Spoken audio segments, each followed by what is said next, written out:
Sessiz, sakin ama çok iddialı.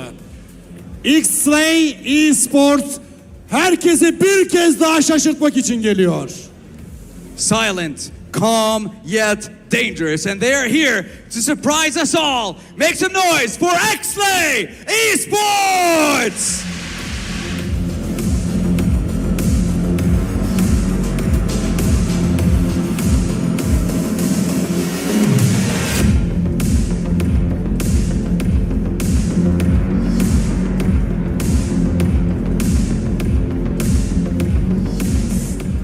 Ama bu takım sessizliği asla kabul etmiyor.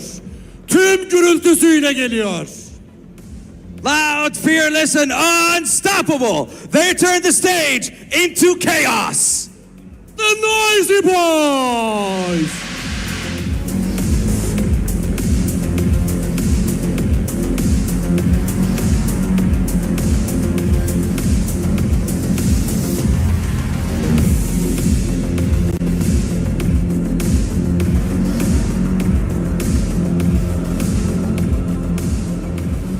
Yeni bir yüz, yeni bir kimlik. Tek bir hedefleri var, dünya şampiyonluğu. A new face, a new identity. But the goal remains the same. Becoming the champions. You know them, you love them. Welcome, Ulf Esports!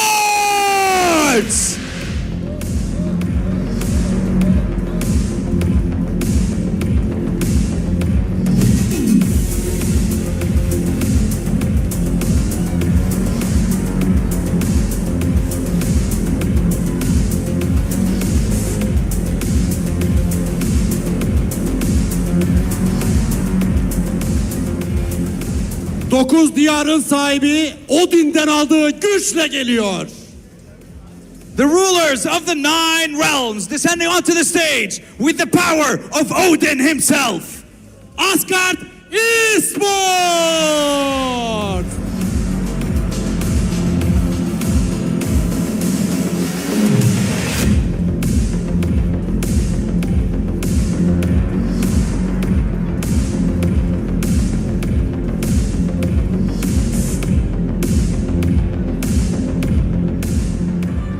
Sözün bittiği yerde sahne onların yükselişlerine tanık olacak.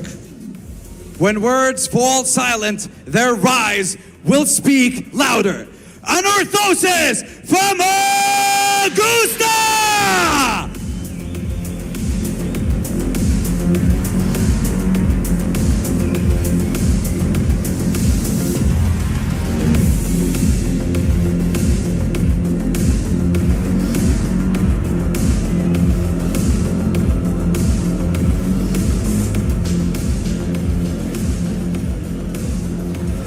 Eski Pmsl şampiyonu ait olduğu büyük heyecana geri dönmüş vaziyette.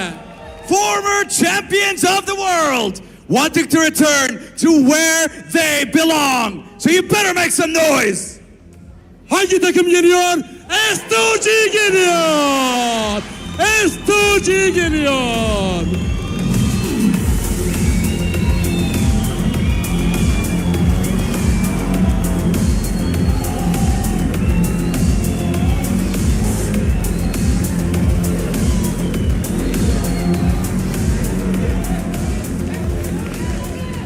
Son şampiyonun tek bir hedefi var. Unvanını korumak. And now the reigning champions of Pmsl EU ready to defend that title. Team Falcons!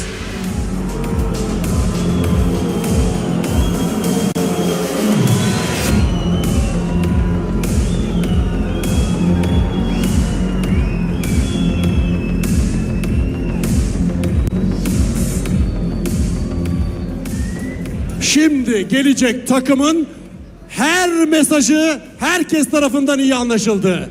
Şimdi bu mesajı Avrupa'nın duymasının zamanı.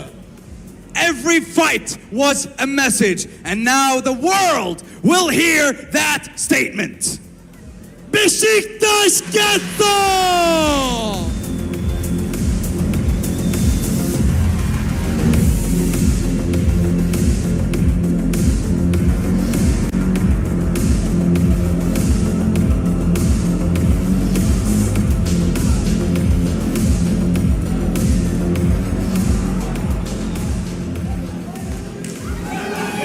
Kurtlar sahaya indi.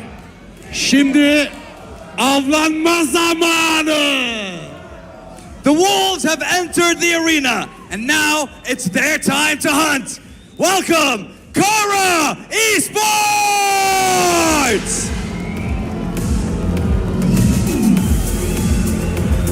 Kara!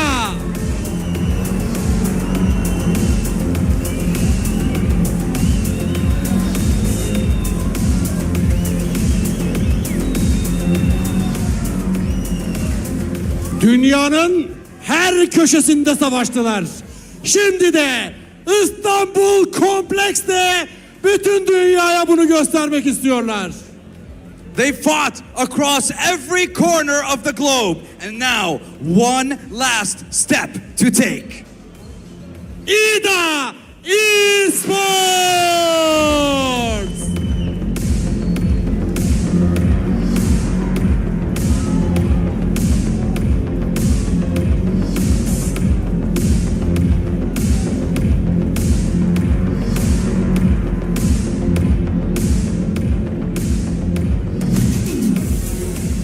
Pmsl'den Pmsl'e kararlı adımları vardı. Şimdi de destan yazma zamanı. From PMNC to PMSL, every step taken with determination. Just one more to go. And here they come, Jetgo Esports!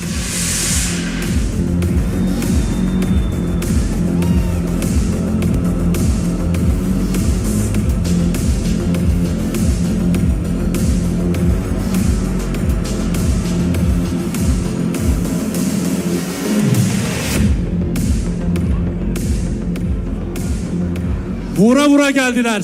Şimdi de kupanın peşindeler. They dominated the league stage, and now they're hunting for this trophy. Bayanlar baylar, Papara Süpermasif geliyor.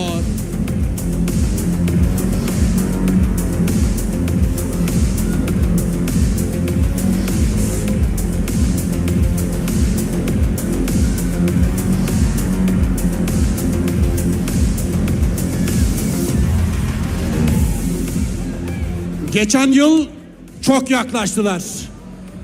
Bu sene yarım bıraktıkları işi tamamlamak için buradalar. Çok iddialılar. Last year they came so close. This year they're back to finish the job. Regnum Karya Esports!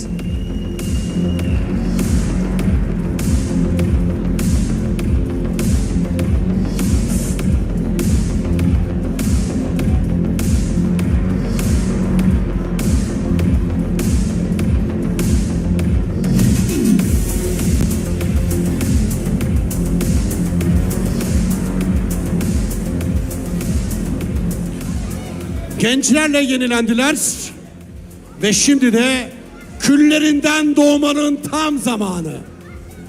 Our final team renewed with youth, and it's their time to rise from the ashes.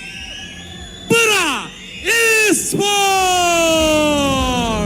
Bıra Esports!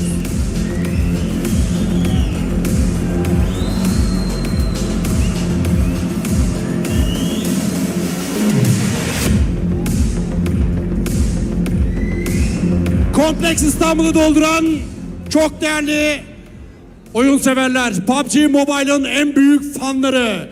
Hazır mısınız Avrupa Şampiyonası'na? Kim kazanacak? Kim? Kim? Burası neresi? Duyurun tüm Avrupa'ya sesimizi.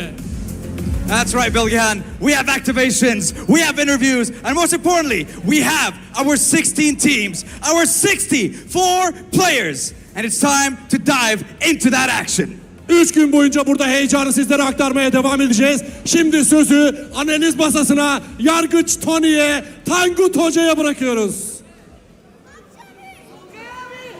Bilgehan ve burada o kadar yüksek enerjili bir açılış yaptı ki ikisinin de ağızlarına sağlık. Muazzam bir açılış. Bizim de enerjimiz yükseldi. Birazdan takımda sahne yapacağız ama neydi enerjimle?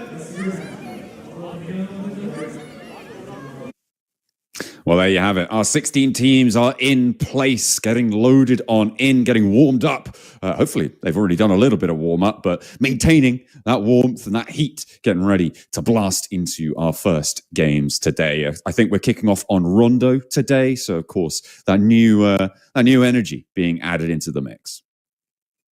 More energy, more passion. That's what we were shown right there and then from the ancient depths of Turkey itself. Very good to see. Good to see Sandstorm on the stage. Don't know the other guy. I'm sure he's great. Sounded great. Yeah. But overall, great beard. Very, very cool to see all our teams coming out. I love how the Falcons have kind of made a name for themselves as the villains of the entire show now. Everyone seems to hate them, which is a bit sad. You know what I heard this year instead? Last time in Pmsl EU Spring, what we heard was a lot of booing. I heard some whistling and some cheers. So it's a market improvement. Hey, you know, the fans like the Falcons, just like Ralph likes staying alive till the end of the game. You know, it's it hopefully going to improve, but for now, I'm not holding my breath. We'll see if they will be able to once again achieve that smash victory that they did in the previous season. Obviously, ending the matches and one match early, which you know, allowed everyone to go home a little bit before they expected. Yeah, I mean, the thing for the Falcons though is that they have a tendency to perform very, very well for the finals. It's hard to count them out a lot of times just because they could come in clutch. Now, we've been over this, but we'll go over it again. This is our tournament format. League stage, we had 6 matches a day. We dropped a couple of our teams. Now, we're moving on to the finals now. It's time for the smash ruling. It's all about the smash ruling. Come grand finals day 2 with the leaders score plus 10. Meet that marker and then get a chicken dinner in your next game, and you will be smashing the rest of the competition, and you'll be finishing the tournament early, as John mentioned earlier, and you'll immediately jump up to first place no matter where you were on the table. So let's say first place won 150, the marker was 120, you win on the game and get 135. It's a small game. You would still be first place over the team of 150 points. So very cool, and it could work out fairly well. But overall, very, very excited to see that Smash Rule come into effect on day 3. We also are welcoming Rondo for the 9th time, I'd say, this tournament. It's got a lot of welcomes so far. But a potential of 2 flight routes, recall system, terrain destruction, the bunker drop, deployable cover, the EMP zone, JS9, stun gun, pickaxe, and a signal jammer pack. All very, very fun things added to the game. Yeah, I think that the biggest impact we've seen has been from the recall system, just purely from the points that have been able to be accrued. And when you consider that in conjunction with the smash ruling, day 3's Rondo is going to be a very, very important map, because in general, teams can earn more points in that first map. We're going to see teams more likely to cross that smash threshold earlier in the day, which I think is going to be a very interesting dynamic. And across the globe, I'm expected to see more smash victories because of Rondo and its recall system being thrown on into the mix. The bunker drops are pretty important too, though. They have had an impact in those later game fights, allowing for a little bit more maneuverability, especially around open ridge lines. It means you can have a couple more active peak points where you couldn't necessarily before. That has been very interesting. And as positions to play with smokes around. Our points distribution, it's very familiar to long-time viewers, and it will stand thusly. As we head over to our prize pool, you can see this is where we've been keeping the majority of the money. First place, $35,000. And it has a bold 3, which is how you know it's important. Yeah, a lot of dollary dues at the top of the table. 35 grand down to 20, 15, 10. And we drop off a little bit around 5th and 6th. 13-16 won't be going home with too much, but it is a little bit of money. And every single chicken dinner will earn you $250. And there was 18 matches, so potential around about $4,000-ish, $4,500 off the top of the dome there. Today we'll be playing Rondo, Erangel, Miramar. So we're not switching things up. Just going to say all the way throughout. We're also not ending on a Rondo, which is great news.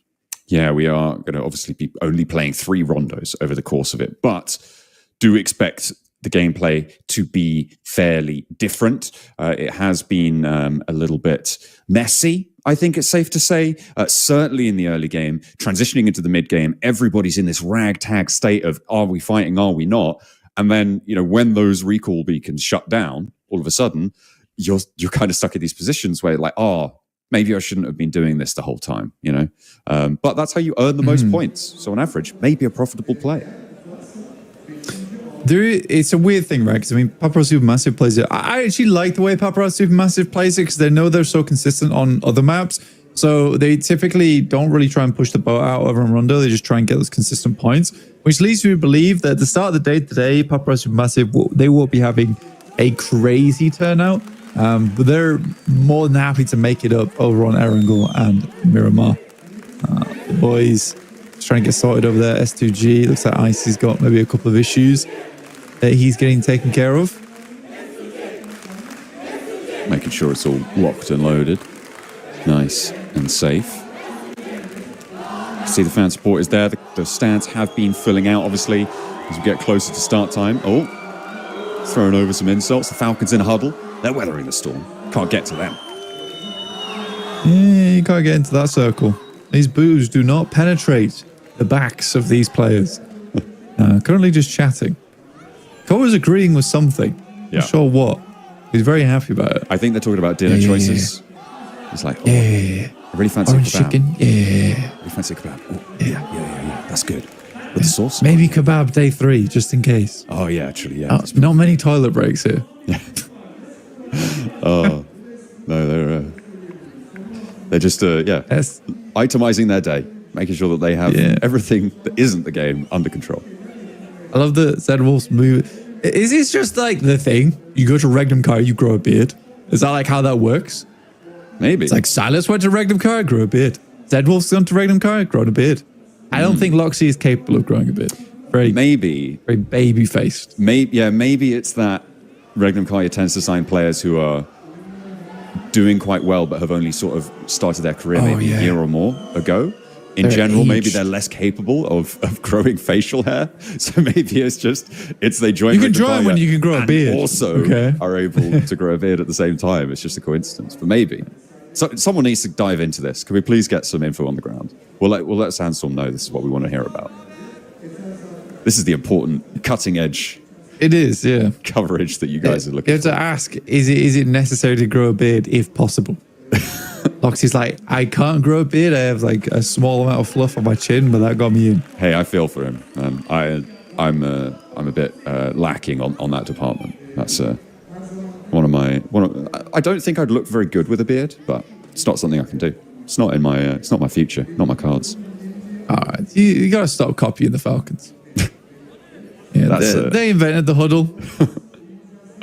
No 4 players before have ever stood in a circle with their arms around each other. That's their thing. No, of course not. There's a video, guys, so you know.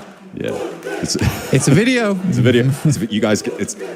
Oh, okay, fine. We're not on anymore. They know it's a video. S2G fans, they're always dynamic. Yeah, it is crazy to me. It's like, I don't know.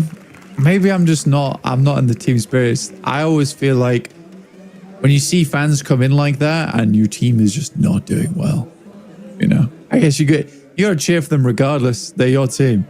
Yeah. I suppose I'm more of a glory supporter. Okay. Oh, whoever's doing well, you've got my support. Because I don't want to look bad when this is all said and done. You don't want to look dumb for supporting people. What's loyalty when it comes to analysis? I mean, to be fair, that is an analyst mindset, right? That's generally you're looking for stronger portions. But I mean, you see, Why are you guys supporting the bad team? yeah, what are you doing? Those guys don't play very well right now. But I think that, I mean, it's not also necessarily just S2G fans for PUBG Mobile. Of course, they have a lot of pressure, of presence across the board, especially at Turkey as an organization. And I think that especially when you look towards like offline sports, as I'll call them quite generously, like football or is probably the most well known. You mean those physical sports? People have generational loyalties to teams in those games. Those physical sports where you do running around and stuff. I don't understand it. But like, there's a lot of loyalty to organizations, to long-standing teams. And I think that really, at the moment, certainly, is what S2G kind of has. Maybe not generational, not just yet. It's still a little bit early for that. But definitely long-standing and passionate dedication from fans. And I think that there is something to be said for being loyal as a fan and experiencing the full sort of story as you follow along a single team. And it's a sort of experience that a lot of people cherish, and hopefully our fans will cherish the lows as much as they cherish the highs, especially for our S2G section. Yeah, I think the boys, they all do fairly well. And I mean, it is a case of, you look at the team, they won PMGC before. It's somewhat of a different squad now. Halcyon and Hamzy G, really the only two players remaining who have struggled recently. They definitely struggled. So you're sort of more supporting the namesake as opposed to players, in my opinion. And squad's getting ready to get in, though. You've also, I mean, joining S2G, you've also got like Icy, who is this sort of terminal mercenary, who's been on more rosters than I think most other players in the region at this stage. At an international level, there are a couple of early days, especially you jump around teams, but he's been on multiple different rosters. A huge debut back in, I think it was 22, with Unicorns of Love, 21 or 22, and then since then has been on multiple different teams, and has found now a home in S2G for this season. And in general, I'm not seeing it working out to the degree that maybe we would want. But look at this. You can see it on the phones. Oh, that's a lobby getting ready. I mean, I spotted that the match was starting shortly over on the map feed. So should be getting into things pretty quickly here, John. With Rondo to start things off here for our fall finals. The FF. A lot of these teams are not going to bow out too early. You'd hope. No, certainly not. And on Rondo, of course, it is that big point-scoring opportunity when it comes to those eliminations. Just another reminder, in case we haven't talked about it enough, the recall system is in play, which on average is adding anywhere between 20 to upwards of 25 extra elimination points to each game, because the elimination points still count even if your opponent recalls their teammates. So we're seeing approximately 20 recalls every single game, and that has a notable impact on players' score lines. When you're playing this format specifically, you're expecting maybe about a 5% increase in terms of overall points to the entire lobby, but when you look specifically at Rondo, it's about a 30% increase on your elimination points, which in general is going to add up to maybe about a 25% increase on overall points that you can earn in this game. So it is definitely a big value map that you need to be playing to the best of your ability with those multipliers in effect. I mean, potential of additional 10 points or so at the end of it all when it's said and done, which is kind of cool. And can definitely be the difference maker, especially on day 3 if you can come out with an absolute gobsmacker of a game. Just thinking about when I said Falls Finals, FF, I was like kind of curious why FF means surrender. Forfeit. Yeah. Short for forfeit. Or forfeit, yeah. And then there's also people saying that, interestingly, FF in, I think it's a hexadecimal, 256 bits, it's code for white, as in waving the white flag. I think you need more. You need 6 Fs for it to be white on a hex code, I believe. I think you just do FF for white. It just works. Oh, maybe it just autofills. I don't know. Yeah, because you need the numbers afterwards. But if you have no numbers afterwards, it autofills to white. You think? Okay, well. That's kind of interesting. Yeah, maybe that's why I suppose Fireflux dropping the roster and Ulf picking them up, but why they've changed from Fireflux, you know? They didn't like the initials. They were like, FF. No, that's not us. Ulf. Yeah, it's weak. It's weak. Hell yeah. Yeah, they even got rid of the W. They didn't want to win or lose. Exactly. I'm not entirely sure what ULF stands for.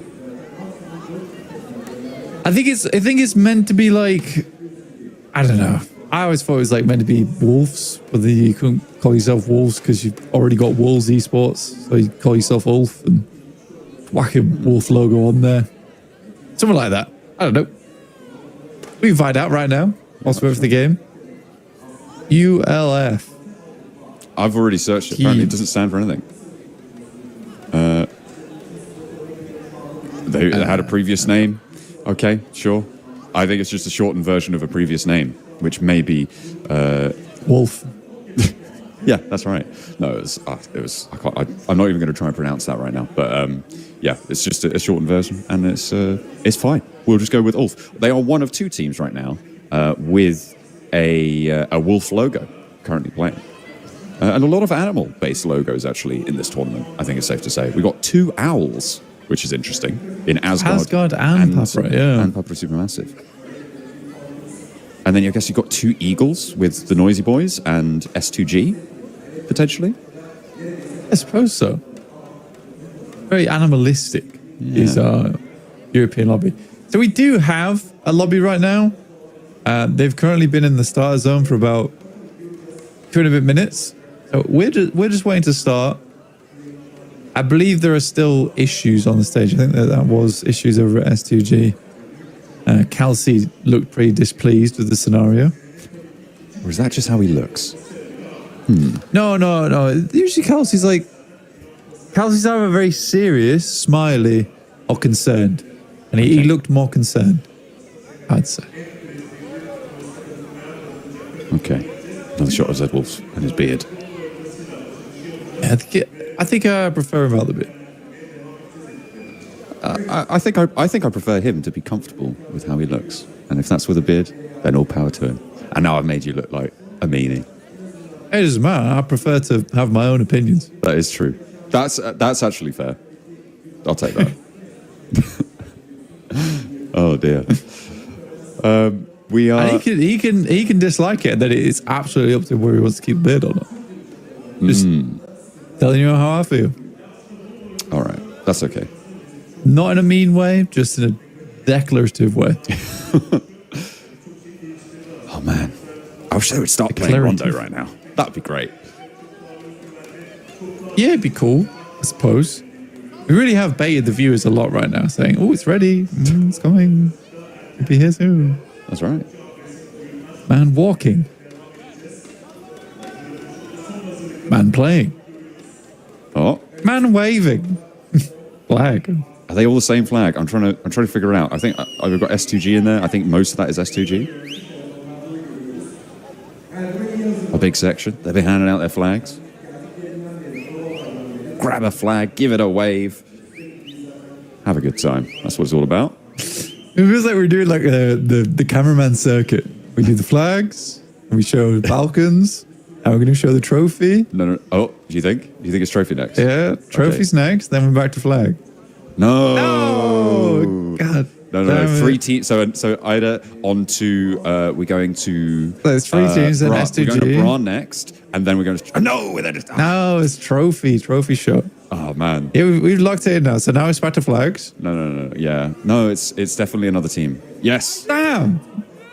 They're doing a mix-up on me right now. Oh my days. This is straight like fighting games mix-up. And then back to trophy. You're wild. You're wild. Days. These choices. Oh, there it is. Back to flags. That's crazy. So did they do like a little swim? Oh, we're doing the match now. We're doing match now. Match happened. Oh, what? There it is. Go match now. Okay, we're in. We are definitely in here for Rondo to kick off the full finals, the double Fs, as we are going to be heading on in for our first round of Rondo, the first of 3 that we'll be playing in our 18-match set, and of course, those recall beacons active as our planes head on over into the sky. It looks like we're going east to west on this, a nice clean cut down the middle. Yeah, it's very, very easy for all our teams to get into position, which is nice. Passing by Mehran, over Neox Factory, Test Track, but all the teams want to get out nice and early over towards Muhopan, Heme Town. Ryan, very, very preferred by the guys on Xlo. Seems like they're dropping out early, getting on there nice and quickly. Expect a couple of hot drops here. That's really what has been happening on Rondo. Obviously, they did have a little bit of a long run when it comes to Rondo in those knockout stages as well. Playing 4 of each team playing 4 maps of Rondo during that stage, whereas only playing 2 stages. We're on board with our first of the hot drops, and it's Fenerbahce and Ida. You can see that they are already going at loggerheads, but of course that recall beacon still in play. Circle goes far northwest, so they are going to have to leave from down on that eastern side, just north of Jadina City, Yanggu, but they'll be able to get away and find a recall beacon on their travels. It's very far up towards that northwest side, actually, encompassing a little bit of that river as well. So you do have the possibility to head over towards that north side. Things get a little bit dicey, might make it slightly more difficult for teams to follow up behind you. But teams are slowly falling left, right, and center. Ida already with 1 Elim, Fenerbahce with another. S2G in a scrap with Kara, and I mean, fair enough. These 2 fan bases in the stands have been pretty vocal. So let's see who's got the guts to go for it with the backing of their fans. Marceau trying to line up the shot. IC. Oh, he's got the JS9 as well. We're going to try and take up those stairs. That was the explosive bow on the back as well. CEO wants to try and lob these nades on through. May be able to find Icy. Open the door. A nice shot, but he tucks away. Should dodge most of the damage, but does still take a lick. CEO still on the outside. Auto shotgun play for one. Raposa opens the bidding over onto Hamzy. And a second knock over to S2G. Kara wrestling this one into firm control. There is an answer from Kalsi, but Icy getting flushed away leaves them still at a disadvantage. Yeah, and they already need to send away a player to go get that res beacon on board. Kalsi, last one alive here with the JS9, like you're saying, and M4 in their hands. Kara does find him though, and that is S2G all out. I mean, statistically right now, S2G has been horrendous at Rondo. They're one of the few teams that has gone down before the recall beacons get shut down in the early stages, right? Before it becomes impractical to go for it. It's pretty inexcusable, I think, to fully go down in a situation like this when you have the ability to go that much further. So far, Xlay, 1 player remaining right now. They should be fine to get a recall activated. S2G still at 3 though, even though they were at a recall beacon, so maybe needed to... there we go. Still, they are back on up. Now, Regnum Karya moving around near the middle of the map, just past Test Track. Yeah, they're sending in fairly quickly here. Not looking for any early fights. Ralph picking up the Pico bus. Nice and silent, but very large. So there's a slight trade-off there. It's quite visible, but you can sneak around in it, 100%. Xlay is off on an adventure off towards the northeast side of the map at the moment. Relation heading down to Hime Town. It's taken a while to get to one of these beacons. I imagine it was the Noisy Boys who were the ones to take those elims. IWNRX mounting up on the south side, a bit of flat in these hills. Really starting to get quite packed. You could see that is going to be an uncomfortable presence that they feel from one another. Versus Famagusta. The shots out their way. I think this nade could be, he's in range there. Will be able to land it, but goes for a cross and Frozen's on the ball. Can't be taking risks like that. Immediately flushed. Spike takes a lot of damage as well. Anathosis was pretty good. overall. But I think a lot of their points actually came from default, making some very, very succinct little plays here and there, and everywhere, honestly. Default was definitely marshalling the pace of the team. Falcons, though, Koa finding pick-off over towards Karen to start off with. Marcel's already down. The Falcons do tick up by 1 on the leaderboards. It's a 1 elim. Ooh, okay. Kara not content with just the one team rinse. They're going to try and find another. The Falcons now up to bat against Kara, taking down the majority of S2G. We have to add these 2 points to the tally. CEO will win that trade straight across the roof tiles. He's moving across them like a dance floor there, having a good time with it, and will be able to thread that needle once more. Marceau still down, but they have got time to get this revive, this recall coming on through. Once they finish this fight, they are on top of that recall beacon. But Poser caught slacking and will be taken down by Koa.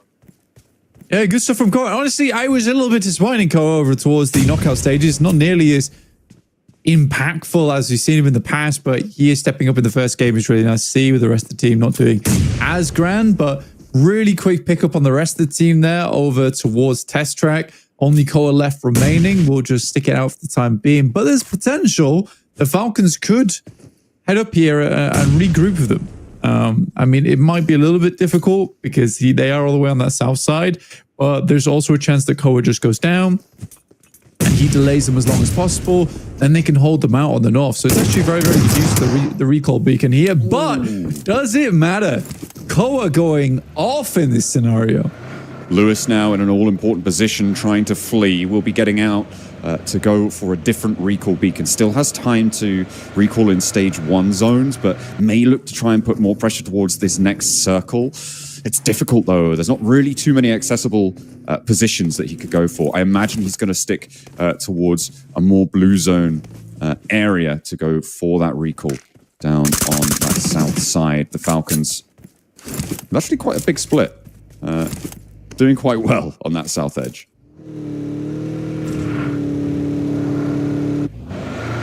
Asgard on that south side, just following up Besiktas. I mean, Anathosis have held down IWX quite a while here. Papara Supermassive are coming up from that south side past Jiaotin. They could absolutely be a little bit of a force to be reckoned with as they pass through this area. Chunk through the rock face, sits in front of them, or they could just wrap right around it. At the moment, though, they've cooled their jets a touch. Teams now making their way on through. Ooh, the Noisy Boys have been spotted by Regnum Kaya as the Noisy Boys try and move in from that northeast side. We saw them have that. Well, we didn't see. We noted that they'd had a scrap earlier on, taking down a lot of the players from Exley who have now full recalled over in Heme Town. But the Noisy Boys trying to get center have now lost 1 player. You hope that they can get a recall on, but it's going to start to get harder as the recalls are being occupied, covered off. The circle centers up towards the north, and with that river cutting through the middle of this one blank, it's going to get a little bit dicey. Yeah, definitely a tough circle to work with. I don't think a lot of teams will enjoy this one. That and the fact that Ryan, one of the few areas left alongside with Stadium that still has a recall beacon in this next circle, and they're both like in fairly inaccessible areas. For Ryan, you absolutely need to go out your way to head up there. Teams like Exley, who I don't know what Exley's doing, honestly. They went all the way to the northeast now to come all the way back to the northwest. And they've got a team ahead of them too. I think Exley might just go down for the troubles because they have just been playing this map like pin the tail on the circle, except they are blindfolded. They have no idea where the circle is. I mean, I think they did lose 3 of their players, right, early on, so they needed to get a recall, which is why they're out so late over in that direction. It has been pretty rough for them in their joust with the Noisy Boys. But they will have to try and make the most of it. They'll have to be very slow here. At the moment, no, we've got all 64 of our players back on in, and still quite a while on these recall beacons to be playing in and around. A couple of teams have got recall beacons under their control. At the moment on the southwest, it looks like Ulf have predominant control over 1 there. Over on the northwest, you've got Jetgo, who are currently in control of that northwest side. I believe there's one down towards Bamboo on that southeast edge, which the Falcons are starting to poke their noses in towards. And of course, that stadium position also controlled by Ulf, looking to try and keep that one under wraps, make sure nobody else thinks of getting in there.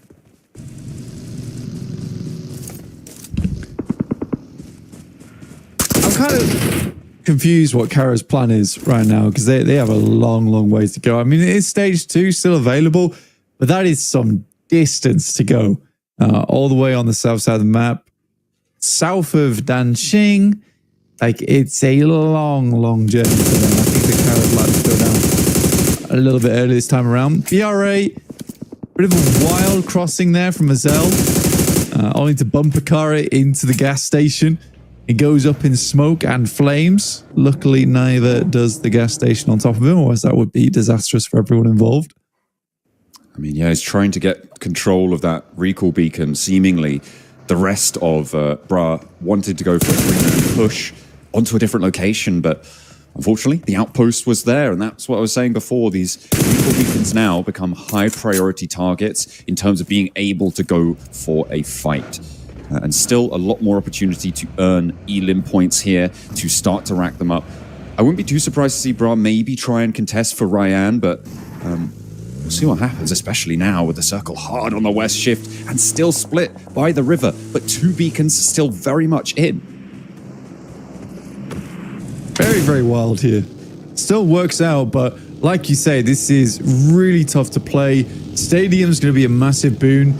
Ulf going forward, and honestly, if I was them, I'd probably try and regroup on that. Most of our players around this area are going to really tough it out.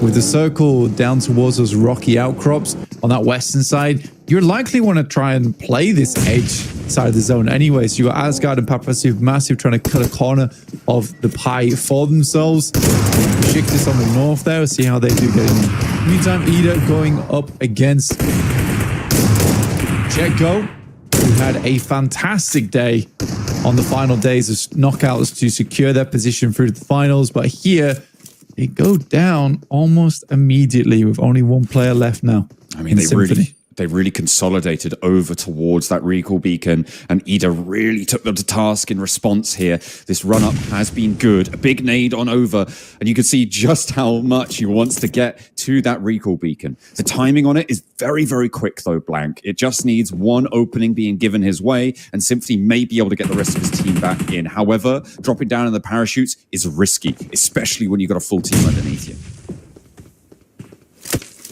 Yeah, it ain't easy. And I think for Ida, they know exactly what they're looking for here. That's all they need to really cover off. Sadly, Emre is down. Unlikely to pick it back up again, but they'll be okay once they regain control over this beacon. Should happen eventually.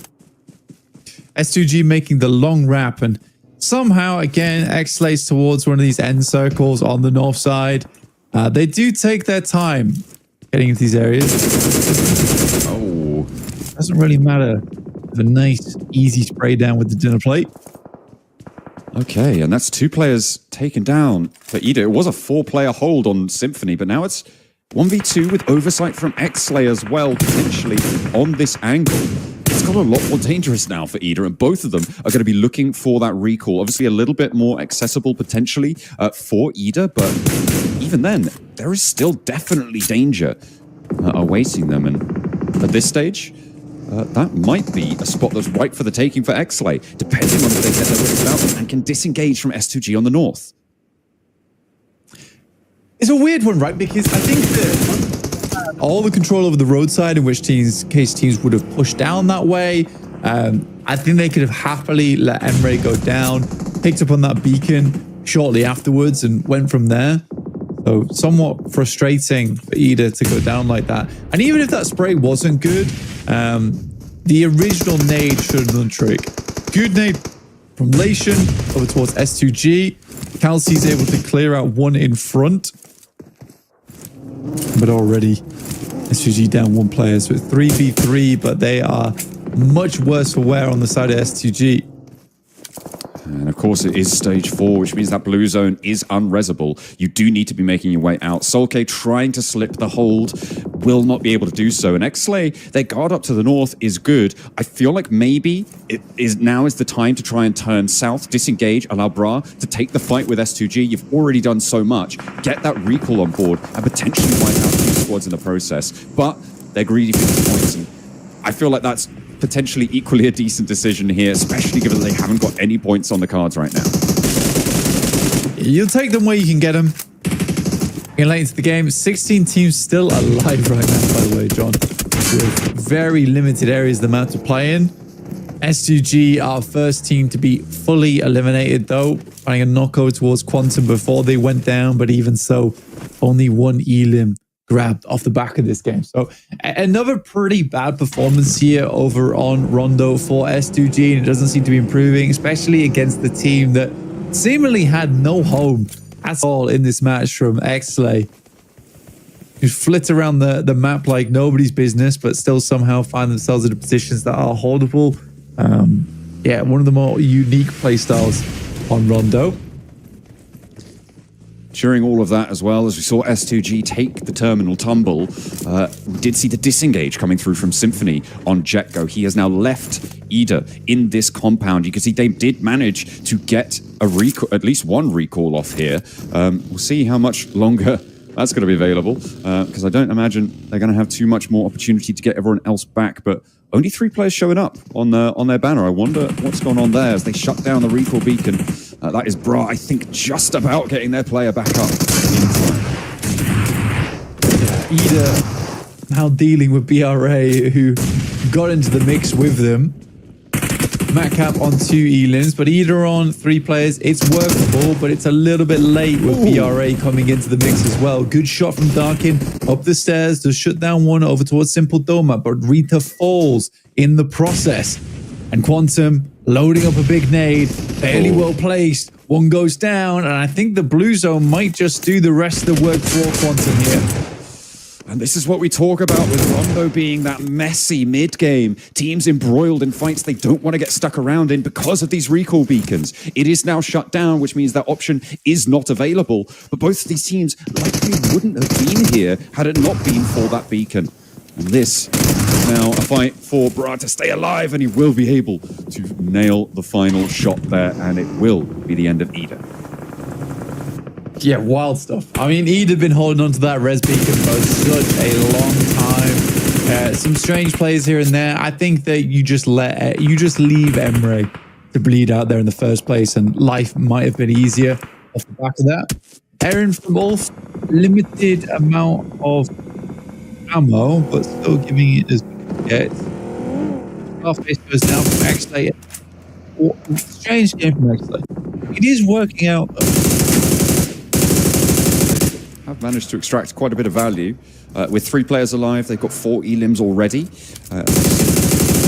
They're able to accrue. You can see how fast the remaining player count drops as soon as those recall beacons shut down. Teams start to think, oh, okay, well, these are no longer prio positions. Let's start moving. They're in a bit of danger, and they get stuck with everybody else taking a look their way. Xslay looking to try and move down south, but you can see how open these cliff sides are that sit in front of them. Down to the water, they do have a bit of cover from the terrain, but the only reason that it sits there is because the teams that are around them can't peek forwards yet. As soon as those fights start to conclude, it will get more dangerous, as well as crossing the river, being incredibly dangerous still.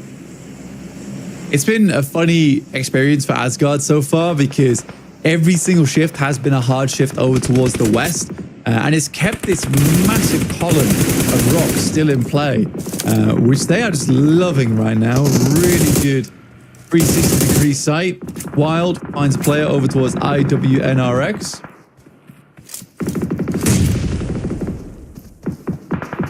Wolf with the nades. Last player, Eren, trying to find Regnum Kaya. Been on the roll up from this southeast side. Catch with the smoke launcher. Still got Catch of Solus going. It looks like they're going to try and stop Xslay's crossing, but Yusuf is dunking down just at the right time, taking the dips when he needs to. Falcons moving up from Stadium, where they were filling in behind Ulf on that maneuver. IWNRX losing their final player and will go down as well. We're down to 9 teams remain, as we had another team start to fall as well. I think that was... Oh yeah, it was. It's Pmsl on the cross. They couldn't make it. I mean, Besiktas has had a pretty good hold there. They're even taking shots over towards Ulf again. I do quite like the look of Kara right now. It's not a bad spot for them. They do lose a player on the cross, but they can use Asgard very, very well in the future of this game just to assist them playing further into this one as they play essentially the turret from the top of that cliff face. I think the big story for me... Ooh, hang on a minute, because Novalos just naded his teammate out, and another Falcon potentially taking too much damage there for their liking. Ralph and Redox both now knocked on the outskirts, need to put pressure on within 20 seconds or so until that blue zone fully closes. But Ulf starting to wane in their presence towards the Falcons' forward post. Rekdam Kaya chiming in from the north flank as well. The Falcons, I don't think they're going to be able to outlast this one, as Zedwolf launching ordnance in. Solus with another, and the Falcons are being beaten back against the blue. Koa down, and that is them. Damn. Yeah, a lot of nades going their way. I mean, getting caught between Ulf as well as Rekdam Kaya is rough. Good spray transfer, but not quite there. Luckily, Ketch is on the back lines and does pick up the pieces. Now on 8 eliminations for Ulf. 2 players left alive. Besiktas with a nice spread. Typically, I quite like Besiktas' rotates here on Rondo. They keep it very calm, collected at times. Pmsl Supermassive doing exactly what I thought they would here on Rondo, which is playing a very, very passive, smooth game, just looking for those consistent points up towards the podium. Yeah, they have managed to find a really nice spot here in this bunker. Besiktas, though, trying to make it a little bit more thorny. And trying to get a little bit more presence here. That lineup on the north side with that shift is very, very strong for them. Asgard moving in, dealing with the remnants of Kara, who are now down, and we are in to our final 5 teams. Asgard going to be coming up against Anathosis Famagusta, and the approach is curtailed by Akron on the high ground there. You can see that vantage point playing up to the logo, looking like an owl on the swivel. Anathosis Famagusta, let's be honest, did not have a great start here. They were playing from a very difficult position. They weathered the storm, though. They got themselves further in, but for how long, it is a fairly treacherous crossing for them. They're able to get 1 player up towards that front line, providing anchor for the rest of the team to chain themselves to later. Long nade over towards Pmsl Supermassive. Fairly on target as well from Rookie. A little bit of chip damage, but not much more than that. Just last nade in the pocket there, so we'll have to either hand the baton to another player or look for something more. I thought that was enough onto the massive position, but no, we swapped over to default. Trying to stop Asgard from moving around this high ground rock, that massive vantage point that Akron has been holding for a while. The flush comes through, and Spike will claim that final point there. Pmsl Supermassive, you can see they are just bunkered down right now. They're still playing as 4. There's that characteristic quiet style that you were talking about. It's a really good read from default again. We saw something very similar in our final game of Rondo and knockout stages, where default's very good at reading where players are going to be coming from and which sides they aren't going to be watching. So it gets a quick cut behind them. Does slice up slightly. They take quite a bit of damage, delays them enough for it to be uncomfortable. Now Anathosis Famagusta are able to take control of the front side of that column, which is nice.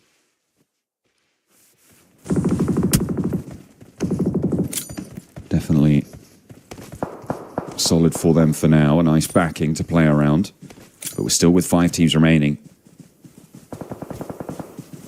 Some not terribly magnificent Elim counts here across the board, except for from Ulf, who are on 8, but they've only got the 1 player. A knock over towards Kamikaze does open the door a little bit here for Besiktas to potentially start to transition, but they are at a 2-2 split, which makes things very, very difficult to navigate this one fully. They might have to go for a regroup, and in fact, unlikely that they're going to go for this push with that circle shift coming through, brings it away from everybody but their position, and so everyone else is going to have to move to them.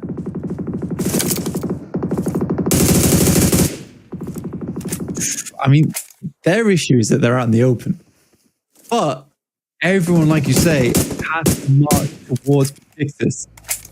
So Besiktas just needs to not make mistakes. Now, Papa Supermassive, they get themselves a nice swipe on the side. Sadly, they have already been spotted and their location is known to Besiktas. They're holding that angle, so they go for this 2-2 split now, which looks good. Can be overwhelmed. Boran's got to be absolutely instantaneous on those shots over towards Papara. Immediately, Kamikaze takes a gigantic hit. And there goes Ulf. Last player eliminated. Ketch spotted on the sidelines. Could have been difficult for Anathos to find their way through. They did have to worry about it. The spray from default is good for one. Does stand a little bit too long out in the open, though. Will be punished for it. Sat down by Mars from Asgard on that rollout. They were able to bait that shot out, but default is resible here. And with Malaz moving in, does have time probably to get this pickup, I think, just about, and then start to move forward. Boran, though, looking to stop Asgard as well. And that will be our fourth team eliminated here. 3 remain now. All 4 players alive on every squad.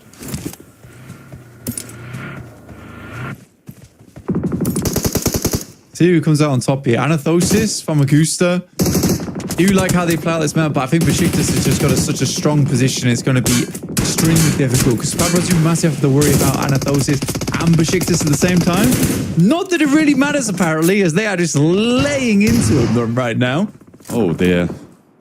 Only the 1 player down for these 2 rosters. I'm actually surprised it's not more right now, as they are really being crunched over these ridge lines. And the 2-2 split, well, now more a 2-1-1 split at this stage, is just working so well for Besiktas. And that lineup is brilliant. Boran with the side swipe, just doing so much work, being on the flex position. Falconist, this permanent outpost for them. And finally, Papara Supermassive fall with a quiet game. They do not make noise here. And over towards Anathosis Famagusta, the stones are rolling and they will not stop. Though moss is growing on Besiktas as they close us down for our first chicken dinner of the finals.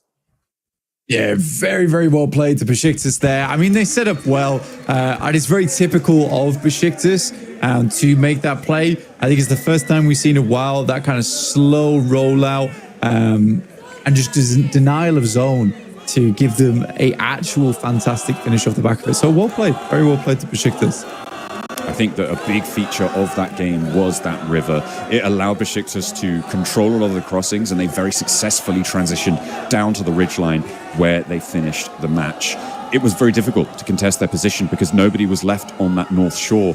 If the circle had been a little bit more north-leaning, I think Besiktas would have been caught in the crunch there. But it turns out they knew what they were doing. They had it in their favor, in hand at all times. Yeah. It was also obviously contributed to by the fact that everybody got messy around those recall beacons, right? All the teams on the north, Ida, who was contesting, Jetgo in that recall beacon position, they shredded each other into those spots and couldn't make it work, unfortunately. So yeah, a lack of threat allowed Besiktas to move through. Yeah, I think again, you're right there, but I think Besiktas is quite good at like getting those silent plays in. And slowly encroaching on space. And I think when we watched them in the knockout stages, they were quite good at finding areas of the map that they could carve out and make their own. And that was especially important there on a map like Rondo, where it's such a flat open space. You need to cover a lot of area. And they knew a lot of teams would be using that rock as cover for as long as possible. They just had to hope it was going to move away from there at some point, which it did. I think they set themselves up nicely for that end game. Either way, Papa Supermassive get themselves up towards a podium finish, as does Anathosis. BRA going out slightly early was a bit of a surprise to me, though. Yeah, it was not ideal for them. I think that it feels a bit unexpected when you move into these mid-game circles because there's these unnatural clumpings of teams around these. I'm going to keep bringing up these recall beacons because I think it is a major factor, especially when you talk about what happens early. It creates these sort of unnatural clumpings of teams, right, around these points of interest that you wouldn't see if the recall beacon wasn't there, which means that if you're an IGL, you really have to readjust your rotational thinking, right? Because you're creating these unnatural clumps, but you're also creating these weird openings that you might not be able to see before. So you go for somewhere that in theory should be low risk, but there's actually 3-4 teams around this area. Whereas over here, where you're going over the top of a hill, but all of a sudden there's actually no one around to make it work. Hey, look at that! They're adding their mark to 1 chicken dinner on the tablet. I haven't seen this before. What's going on there? That's crazy. That looks cool. Yeah, it's like a gravestone of chicken dinners. You love it, and then you get like a big chicken dinner at the top, like the big one. Yeah, and then that's when you bury all your opponents in the dust and the dirt. Yeah, absolutely. Yeah, and the dust. Yeah, it does look like a gravestone, doesn't it? Oh dear, that's from dust to dust. Yeah, ashes to go on, Joe. Ashes to ashes. Absolutely. Yeah, that's right. Yeah, they're it's the other way right around now. normally, but yeah, there we go. They have to take a little time. Sorry. Take a toddle on down. I apologize. Yeah, well, we'll all get there one day. To ash and dust. That's literally what it's about. Well, goodness me. Well, technically, yeah.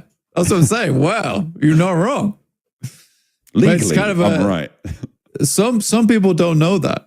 You can't bring that up live on air. You can't be saying that we're all going to expire at some point. Just a quick reminder. Which we're not, by the way. We're all going to live forever. We're all going to live forever. Except for everyone. No. Don't listen to him. Don't listen to him. If you don't know the concept of mortality, don't worry about it. It's fine. One of these teams is going to have to go out at some point. Well, most of these teams are going to have to go out at some point. And only some more will remain. It's sort of like that. Sort of. Kind of. The difference is that they'll get the chance to come back next season. No. Once you're gone, you're gone. Oh, okay. You can't come back after that. You've got to change name. To reincarnation of teams. Right. Okay. I understand it. That's okay. That's an interesting philosophical debate. Maybe we don't, because we could potentially be reincarnated. We just don't know. Yeah. We'll have to wait and see. Would you do human again? Would I do human again? I feel like if Earth is the option, probably. Yeah. You'd be like, I would do that again. Yeah. I think so. Yeah. Generally. New probably. Game Plus. Yeah. Exactly. What is this? Are we writing a manhwa now? What's going on? That's it's like isekai. It's like, but we call it New Game. We call it New Game Plus, but it's not really isekai. It's just you just come back, same world, same place. It's kind of a slice of life. It's kind of more boring. If you knew it was going to happen, that'd be very interesting. Anyway, that's never possible. It's not going to happen. Stop being silly, because we've got to break down that last rondo. Of course, a lot of some low elim final teams. I think it's safe to say in that final situation, right? A lot of quiet teams getting into those final teams, and generally, what I think that's going to mean is that we're going to have this broad middle section of the table that has sort of just done fairly well. I'm talking 4 to 7 points on the match. A couple of teams lower than that, not going to have as good of a performance, but it's interesting because generally on Rondo, you can see these big blast outs. We haven't seen that here. No, I think that what we saw, and I've been thinking about this a lot, actually, a lot. Even like at night, sometimes think about it. Is that some of these rondos just mean nothing. Like they absolutely mean nothing, because most teams, either it means a lot for one team or it means nothing for everyone, because everyone's getting like similar point scoring. You're getting 7 or 8, 3 to 5 at the top end. So it's a quiet game. So you got the chicken dinner, but you only got like 3 elims. So you're having like this sway of maybe 7 points between the best team and the worst team. That makes sense. Yeah, I think that. It's a bit. It could potentially. You could potentially call it a feast or famine map. I have to look at all the numbers that we've seen. I do think, though. Yeah, please do. I think I'm going to have to do some serious statistical analysis. It's going to be spreadsheet time soon enough. I think that's an interesting perspective, right? Because you've got, as you say, either this bit of a wash game or polarizing games in a way that we don't see on other maps. And I would argue that maybe other maps are like that, but just less so, right? That it's much less dramatic on other maps. What Rondo does is just emphasize all of these dynamics when it comes to point scoring. Yeah, because I mean, like even your most terrible teams on Rondo are earning like 4 points, right? Yeah. But your most terrible teams there, they're earning nothing. Nada. Exactly. Yeah. Nil point. You get 1 or 2 points, sometimes all the way up the back page, right? Of the results from that match. Whereas here, it's unlikely that you see anyone with 0 and but less than 1 point, or if you get fewer than 2 points, generally that's only going to be 2 or 3 teams maximum. So that middle section is changed. MVP for that game was Wild from Regnum Kaya. Interesting. That is wild. Can't believe it. He was the MVP from that match. No Weird, beard. right? No beard. He's just everything. He's all the things. How's he And done 311 most distance score. It's kind of low, very very low. It was close. It was definitely a close quarters game overall. Septimus total distance covered 11,000 something. 11,000s of somethings. Not sure what, like footsteps, potentially.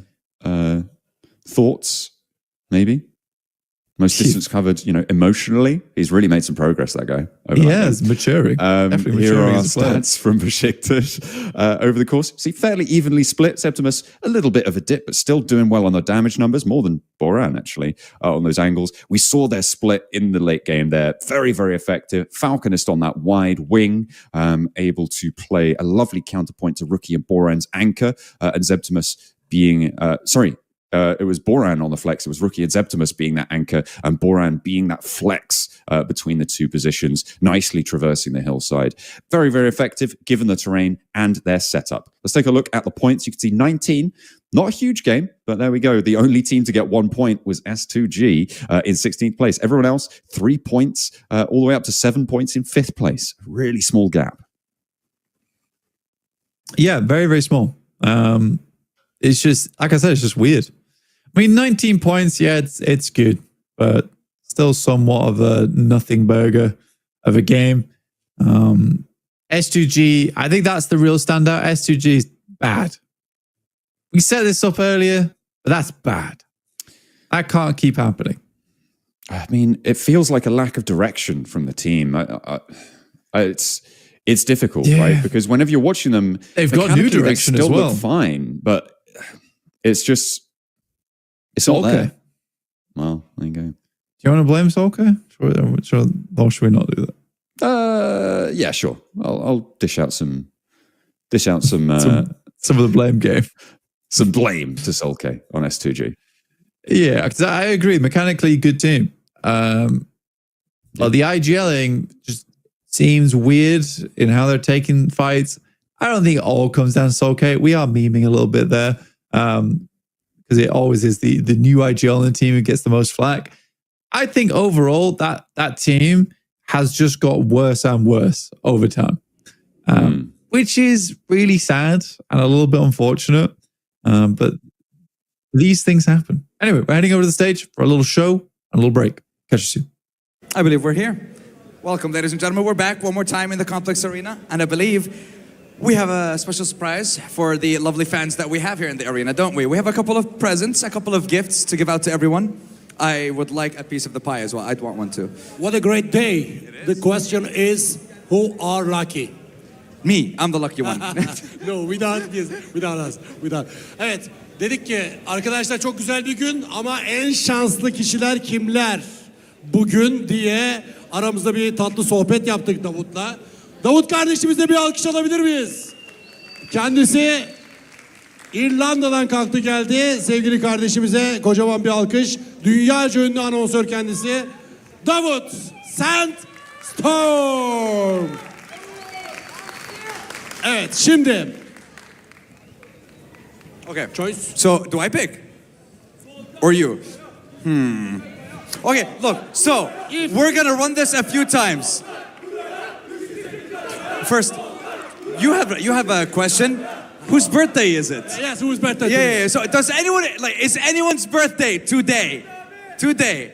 Şimdi ilk önce şunu anlatayım arkadaşlar. Aranızdan bir arkadaşımızı seçeceğiz. Sonra bu 5 kişiye çıkacak ve arkasından çarkı çevireceğiz. Hediyenizi kazanacaksınız. Olayımız bu. Okay. Yes, you have a good idea. Okay, I'll pick the first one. Okay, over there. White and red. No, white and red jacket with his father. First one right there. Yes, you. Yes. Okay. Come.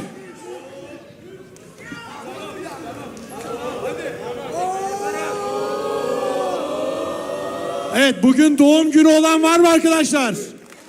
Bugün ID kart, kimlik kartın lazım yalnız. Bugün doğum günü olan kendini ispatlayabilirse onu buraya davet edeceğim. Veya bu hafta da olabilir. Bu hafta doğum günü olan kim var? So, which prize do you want? Do you want chanta bag, or do you want a scarf, or do you want a T-shirt? Which one do you want? Chanta? Atkı. Yes. Çevir Okay. bakalım. Okay. Spin. Da da da dam. Atkı istedi, bakalım ne çıkacak. Atkı istedi. Atkı istedi. Atkı istedi. Atkı çıktı. Hemen hediyeyi alıyoruz. Bugün doğum günü olan var mı? Bugün doğum günü olduğunu ispatlayabilecek var mı? Bu hafta doğum günü olduğunu ispatlayabilecek var mı? Bu hafta. Yarın mı? Gel göster kimliğini. Hemen tomorrow his birthday. His birthday's tomorrow. Okay. You know what? We'll give him one spin. We'll give him one spin. Okay. Okay. Şimdi arkadaşlar bir şanslı arkadaşımızı daha alıyoruz. Geliyor. Hemen kimliğine bakıyoruz. Kimliğine bakıyoruz. Right. Yeah, that's right. Okay, I like it. Doğum günün şimdiden kutlu olsun. Hemen çarkı çevirebilirsin. What would you like? What would you like to Ne win? istiyorsun? Gelemem, cezası var. Okay. So I believe. Oh wait, no. Okay, it's not stopped yet. Bere kazandı. Hemen alıyoruz. Şimdi kimlik bende kaldı. Kimlik bende kaldı. My birthday tomorrow. Oh my God. Evet arkadaşlar, şimdi yerinizden bir arkadaşımızı seçeceğiz. They must be stay there. Okay. Okay, don't invite here. Yeah, and I think. Don't forget, we have another spin after game 4. Yes. After game 4, we're gonna do this again, and we're gonna be giving away a few more prizes to the crowd. So don't worry, and this is gonna happen every single day. We have Bir so kişi many daha presents to seçiyoruz. give everyone. Bir kişi daha seçiyoruz. Kimi seçelim? Kimi seçelim? Bakalım. En yaratıcı We need to pankart go there. kimde We var? need to go there. Yes. Pankartlara bakayım. Pankartı olan var mı böyle güzel yazı, bir mesaj veren? Gel, sen gel. Gel ama görelim pankartı. Ya gel derken kal orada. İşte her maç bir sahne, Kara hep başrolde. Alkışlıyoruz. Güzel bir pankart gördük arkadaşlar. Evet, çeviriyoruz senin adına. Ne istiyorsun? Atkı istiyor. Okay. He wants a atki, which is scarf, I believe. Let's make sure he wins it. It is a scarf. Hold on. Oley! We'll make sure to have our lovely managers and Ne kadar da staff to şanslısın. help you Tam da and atkı get that çıktı. reward for you. Don't Hemen worry. atkıyı sana veriyorlar. Please, one more. Well, okay, one more. Lucky man. One Lucky more. woman. Last one. Lucky Okay. girl.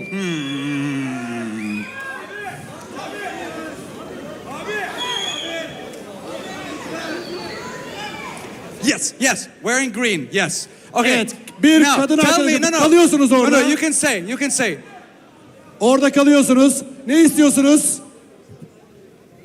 Just tell us which reward you would like to have. Which Ne one? istiyorsunuz? T-shirt. Okay. Let's give her a spin and see if she can win a T-shirt. Bakalım ne kadar şanslı ablamız. Tişört istedi. Tişört. T-shirt. Not cheating at all. I don't know what you're talking about. Ablamıza uygun bir tişört hemen ayarlıyoruz. Bir şanslı. One more. Bir şanslı. Final kişi. one. For now, we still have more after game 4. Don't worry. You know what? I feel like I want to give it to him. This one. Yes. Okay. Yeah. Okay. Okay. Lucky man. Oh. So, what would you like Bugünün to şanslı win? adamı sensin. What would you like? The shirt? Okay, we have another prize for a shirt. Let's see if he gets it. Dur. Var mısın? Ne gelirseye? Ne gelirseye var mısın? Do not touch. Okay. Anything but pass, please. Tamam. Just not pass. If you're lucky, eğer No. şanslıysa... Hold on. Wait, he's cooking. Oh, No. Okay, okay, we'll take that. Atkı, okay. All right, ladies and gentlemen, 5 prizes, and once again, it's going to be happening after game number 4. Okay, after game 4, we're going to do this one more time, and then we'll head back to the studio. Arkadaşlar maçlardan hemen sonra çabuk dağılmayın burada. Hediyeler devam edecek. Ben bastırıyorum daha fazla kişi alalım diye. Alalım mı daha fazla kişi? Şu an biraz sınırlı zaman ama bir dahasına next time 10. Okay, Lucky okay, man. sure. It's up to, yeah, I don't mind. Biz okeyledik abi. 10 arkadaşımızı alacağız bir dahaki sefere. Teşekkür ediyoruz. Devam ediyoruz. Heyecan sürüyor. Teşekkürler. Seni seviyorum. Adamız Thank you masasına guys. gidiyoruz. Muazzam bir şekilde eline There we go. Shutting the light off on that wheel. Seems a little bit strange that they always get a prize on that wheel. It's, and sometimes, most commonly, it's the one that they really want. That's crazy. That's crazy RNG that they've been able to get. Lucky all the time. Always lucky. Always lucky. I got your stretches in, guys. It's important. It's important to stretch Hell now and yeah. again. I should probably stretch during that, but alas. No, this didn't come to me until later. When you Either need way, stretch, you need stretch. it's probably the luckiest spin I've ever seen, honestly. I don't think it could be much luckier than that. But overall, very fun. Very, very fun. Glad to see people winning what they wanted. A little bit less, I would say more organized last time in spring. Let's put it that way. But overall, cool to see. Cool to see the fan interaction. Always love to see a little bit of fan interaction. But we'll be heading over towards our next game shortly as we are getting players into the lobby right now. And as that fills up, we'll let you know. It is Erangel next and 2 more times after that as well. So we have a lot of Erangel today and 2 more Miramars at the end to cap things out. So we'll be on the old reliable for a little bit now where teams get their majority of their points from. I think we're already seeing one team pull ahead in Besiktas. Though throughout most of the other stages of the tournament, they were a fairly middling team. I'd even go as far as say that, even in knockout stages, like when we were talking about it, I kind of forgot they existed. I'm not going to lie. Well, yeah, I mean, they haven't really been bombastic so far. And hopefully they'll be able to change that, change that tune. Yeah, well, yeah, I would say that being bad is also a bombastic stance, maybe. I'm not sure. No, I mean, it's in like they haven't been bombastically bad. They haven't been bombastically good either. Yeah, bombastic in no direction. They've been distinctly non-bombastic as a roster. Regular. That's not to say that the players are terrible. A lot of them have a great deal of international experience on the team, but they've never been sort of right towards the top of the region. And of course, it is still the first game. So, they've still got a long way to go. It's interesting because obviously in the knockout stages, Rondo was a much bigger proportion, I believe, of everybody's point scoring, right? If each team played 4, they played 12 matches each. They're playing a third of their maps on Rondo, as opposed to here where they're playing 1/6 of their matches, and the same was true back in the league stages. So knockout stages being quite different is very interesting. And I mean, maybe that's what happened to the Boars. They were just like, there's so much Rondo, can't handle it. Gonna leave now. See you guys later. But it is good to see that teams who arguably, sit in the middle, are still able to keep that one going, even if it's not the biggest of games. Yeah. But that guy always poked his eye out with that flag. Be careful with those things. And I saw that small lad brandishing it like a samurai sword in the air, which is also quite cool. All I'm here for is just health and safety reasons. I'm not actually a commentator. I'm the health and safety. Someone put a big specialist. rubber ball on the end of that flagpole, because that's Pretty much. cut a tennis ball in half and pop it on the top there, because that's not safe. That's what I need. I need that immediately on lock if you could. I think that's just the first thing you go to, like the tennis ball trick, which does work rather well. I would know because as a child I was quite clumsy. Tennis balls everywhere, Just everywhere, on all corners of anything. yeah. You live in a very round house. It was a circle, actually. You lived in a tube as a child. It was a strange upbringing, but there you go. Like a cylinder, like a cylindrical house, not a tube. Come on. Or just like rolling around. No, just a big cylinder, not like a tower, which is probably a better way of, like a lighthouse. Like a magician's castle. Yeah, like a wizard. Yeah, a wizard's keep. Like high on the hill. Sauron's house. Yes, yes, like Sauron's Sauron's house. gap. Oh, But dear. only one, not two. But yeah, I think overall I'm very excited to get into this next game. As I always am. I know I always say I'm excited to get into the next game, but it's just the way it is. It's the way it is, guys. But it looks like we'll be heading there shortly. If this is any indication of. Nope. Just kidding. That was crazy. That was it was nuts. like huge bait. Oh dear. But okay. Yeah. Respect. You nearly saw our off-camera faces. Caught We me. look completely different, you know? Blank Yeah. stretching up a storm. I drop one of these when I'm casting. Yeah. I'm off to the side. Yeah, I'm normally on- like this, I think. That's my Oh, really? face, because I've got my map feed over there.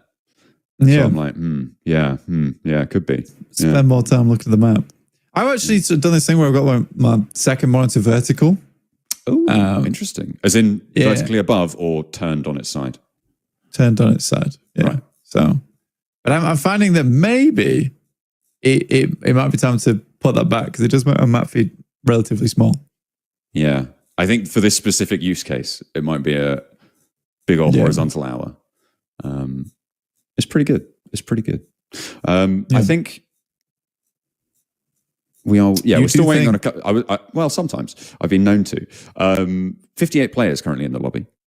For you guys who are waiting on this one to start, as we are, we're waiting for 6 more of our players to join. They're all on the stage. I don't know what's going on. Come on, they've had plenty of time. They had 5 prizes given out in the meantime.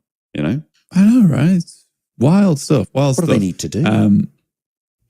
Just get them in. Get them. Maybe they were trying to win the prizes as well. I don't know. I don't know how it works. But all players do need breaks as well. That is As true. is the crew, as is the team, PUBG Mobile team, PUBG Mobile Esports team. Let's take a look at the highlights from that last game. I think Feels most of these are going to be sat year around ago. these really cool beacons, though, which is, you know, as it is. You can see on the bottom left, it says Besiktas Getso. That's who won the game, if you're only just joining us now. This is not a highlight reel for Besiktas Getso, as you can see by the fact that they are not in all of these highlights. In fact, they're probably not in most of them because it was a pretty stagnant game for them up until the end. I think their I'd big have been pickup next to was getting Pmsl on the cross, no? Yeah, I'd say so. Again, this is such a horrible area to fight in. And we've been talking about it for ages. I think by the time, because Besiktas gets that ridge and they play a pretty damn good 2-2 split, pretty easy game for them. There on out. Oh, 60 players in the lobby. We're getting there. We're really doing it. Back to us again. Oh, yeah. Just, You almost caught us. yeah. You almost caught us, but you didn't. Yeah, I'm too We're quick. too fast. Yeah. Yeah. As soon as it goes to that trophy shot, I know. Yeah. Go back. Oh. Tricked you. It was just a fun John Allen blank prank. Yeah. It does also help that on the stinger that we have, I can see like a little bit of my face before it comes up. That's true. There's some transparency in the middle there. It's good. Yeah. I like it. It's a little bit odd, but it does give me warning. I think that's what it was made for. As the health and safety specialist, just in case I was doing a handstand before I'm on camera and I don't have to quickly get out the handstand to get back onto camera. I don't think you can do a handstand. What? I don't. You don't believe in me? No, I do not. Recently, I've been doing like some big flexibility. Oh yeah. Because one thing I've been really struggling with recently is flexibility. Oh well. Because I'm a bit of a degenerate, spend most of the time in front of a mobile phone or a PC. So I was like, I should probably fix that. Otherwise, I'm going to end up looking like a shrimp. Yeah, you can't be doing that. That's not good for the back. I've generally through my life been fairly flexible, but it is slowing down. As you've I got to have get not on been it, dude. actively keeping up with it. I could still take stairs 3 at a time. I'm very happy to do that. Yeah. Yeah. I've tried a 4-stair, by the way. Oh, you have to be going at pace for that though. Like it's less about it's more about the actually getting up. I did it like a stomp. So it was like a trudge up there at a 4-stair. So I wasn't at speed. There was no velocity to me. Oh wow! I almost fell. Yeah, I almost fell. How do you move and I never your way did it again. up there? That's crazy. Well, that's the thing. It really didn't. I fell forward, and then I had to kind of like wolf pack it up the stairs. Style it out. Absolutely. Yeah. Well, I was just going for the 4-legged approach, guys. Chill. Yeah, that's actually what I meant to do the whole time. Yeah. Look at me, guys, like a werewolf. Absolutely. Yeah. Yeah. But no. Getting less and less flexible as time goes on. God, another reminder of our mortality. Goodness me. You just can't stop it, can you? You brought it up. All right. So you do human the first time. What would you do the third time? Third time? Well, it depends how the second human cycle goes. Oh, also, it depends if I can choose where I get to be reincarnated. Because I feel like that's a big one. Yeah. That's a big deal. Especially as an animal specifically. Yeah. Obviously, if you get reincarnated as a dog at the bottom of the sea, you're going to have a bad time. Well, I don't think that would happen, right? Because if you reincarnated as a dog, if you had to be born in the first place, you'd be like an aquatic dog. Kind of cool. Yeah. I think one of the worst places to get reincarnated would be like at the bottom of the Marianas Trench. As a plankton. Just like... Yeah, I guess so. Yeah, that would. That'd be pretty bad. I was thinking more like as one of the big anglerfish. It's like purgatory for a while, right? Like a blobfish. Just... Yeah. Have you seen them anglerfish at the bottom? They're like... not personally. Well, yeah. I don't think... No one's seen them personally. Okay. Let's not kid ourselves there. Yeah, no. They're like 6 feet tall, 7 feet long, like 4 feet wide. Are you lying to me right now? No, I'm not. Like this exists. Terrifying fact. Yeah, terrifying fact. And the thing is that you will see them on imagery and pictures all the time. But because you associate anglerfish with like a smaller animal, when you see it, your brain goes, "Oh, that's that big." But the reason they have to be that large is because of the water density down there. They need to be able to take it. Wow. Which requires mass. Okay. Apparently the largest can reach up to 4 feet, I'm seeing, on a cursory Googling. Oh, well, there you go. I mean, I exaggerate a little bit, as all stories must be done. But that's still pretty big, right? That's still pretty big. Wait, is it European monkfish? Is that an anglerfish? No. Anglerfish. It says it is. But it's not. Maybe it is then. Maybe angler doesn't necessarily have to have the little lights, you know? But monkfish can get up to 6.6 feet. So maybe you were telling the truth the whole time. That's huge. Crazy. That's ridiculous. That's taller than me. Yeah, gigantic. Absolutely horrifying as well. Horrifying. Then there's them squid as well that could be like really big. They do be big. And I imagine, don't you think it's weird that, sorry, we're rambling a bit right now, guys. We are delaying. We're delaying slightly for the game. We're filling. We've only had one match. There's not much to talk about. You're going to have to deal with... Okay. We're going to go to a quick break. You have to listen to us about our seafood facts and more. So we'll see you again shortly. Bye-bye.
We are hopefully around the corner from our game too, but I'm seeing that there are still 60 players in the lobby, so we're still waiting on 4 to join. With that said, we can get back to our aquatic talk. No, of course, we're going to be heading on in fairly soon, I'm sure. And we do have Infinix GT30 series here with us, who is helping all of our players play at their absolute optimum with 120 FPS on that GT30 Pro. We follow the GT series throughout the majority of our tournaments here at PUBG Mobile. They've always served us well, and they continue to do so. So if you're looking for a brand new phone, make sure to pick one up if you need. Absolutely. And remember that the hashtag has 6 R's in it. For hashtag carry at the end there. That's very important that you drop the correct number of R's in the middle of carry. It's not how you spell it, but you know what? If you're during the conversation, that's the way to do it. It is good that you specified it's 6 R's though. You could get confused by that. 100%. Yeah, I had to count them multiple times to make sure. Well done. I did that. So the funny thing is, I did the exact same thing the first time I saw this. Yeah, apologies for the delay, guys. Not much we can do on our end. Would love to start the show. Just a little thing that I can point your attention to is that right here, look at that. I'm off the screen right now. Look at this. Where are you going? Come back. I'm leaving. Bring yourself back. No. I'm going. No, don't do it. Yeah, so that's a fun thing. What about that? What do you think about that? That's cool, right?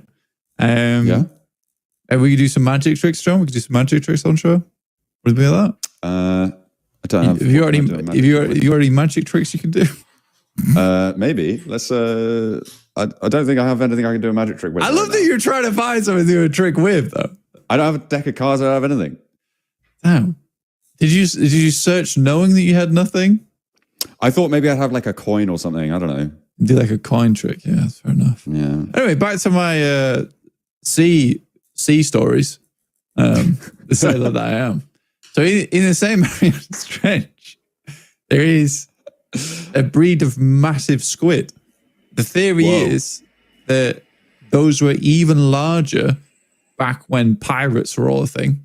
Yeah. They've been slowly dying out over time because they keep washing up on beaches. But they're getting smaller as we see them, which has been observed over the past 50 years. But they think that back then these squid were so ginormous that one washed up, and that's why the pirates think a kraken exists, because that rumor spread. So it spread from a real story as opposed to something that was made up. Yeah, well, I mean, yeah, a giant beast, right? And then it was the origins that were made up rather than, well, maybe not, but one would assume that they were, made up and exaggerated in that way, rather it's than like me with the existence of the thing itself. 10-foot anglerfish. Yeah. Yeah, those 11-foot anglerfish really... yeah. They're really so big at 12 feet. Yes, it's insane. I mean, 13 feet is just such a large amount of feet. Too many, some might say. Yeah. Yeah. Oh, I see 61 players in the lobby now, out of 60. Again, apologies for the delays. We're getting everything sorted as fast as we can. Our admins, I'm sure, over in the venue in Turkey are working to get this all locked and They're loaded. speeding. We're missing 3 around. players right now.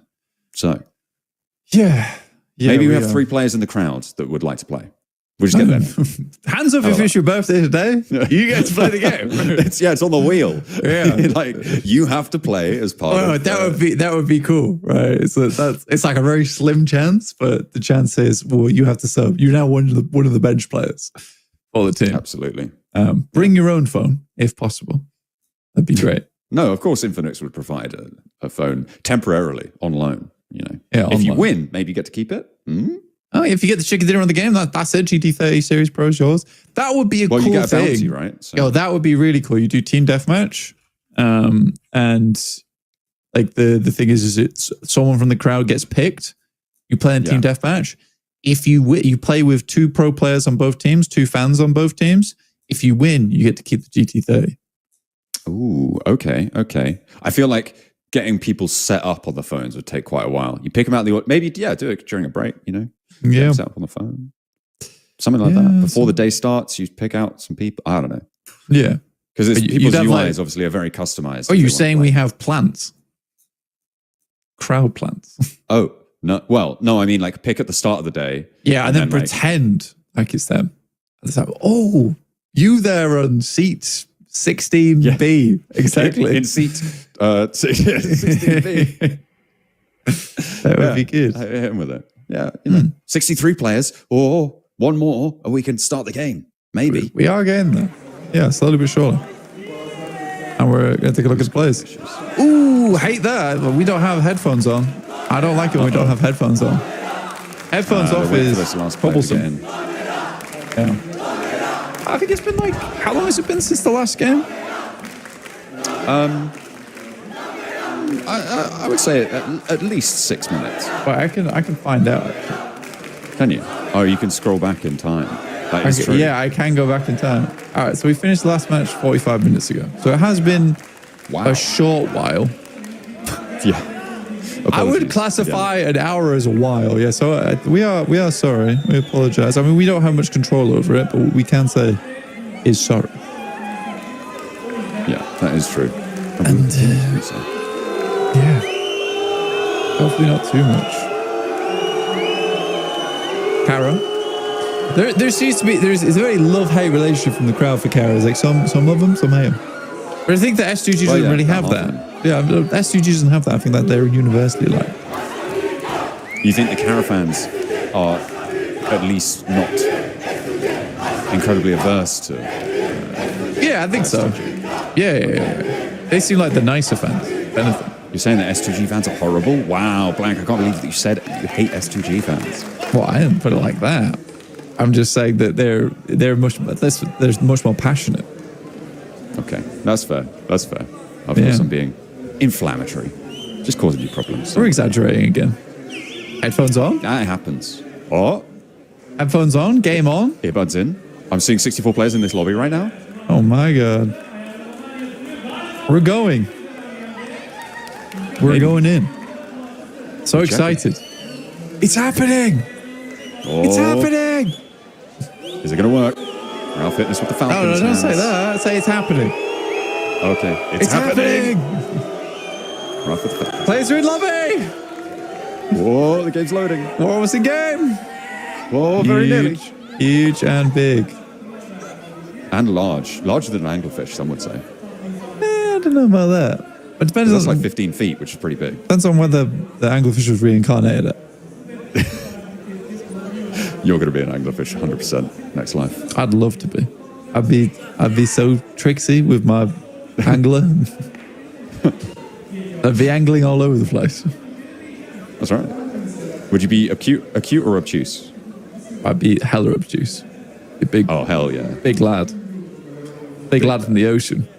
Or hit him with a reflex, you know? Go real spicy. I don't know what that is.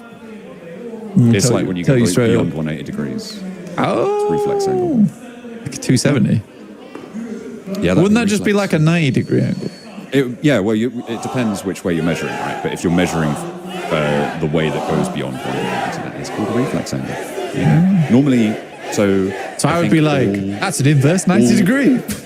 all external angles on any polygon, any regular polygon, are reflex angles. Yeah. What about 180 degrees? I think, I don't know. Yeah, that's interesting, right? Is that a reflex? Because what's 90 is 90 degrees acute or obtuse? It's on the border. I think it might be. Do they have names for that?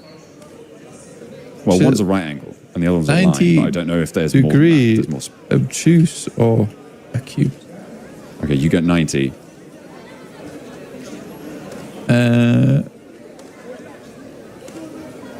Oh, it's just a right angle.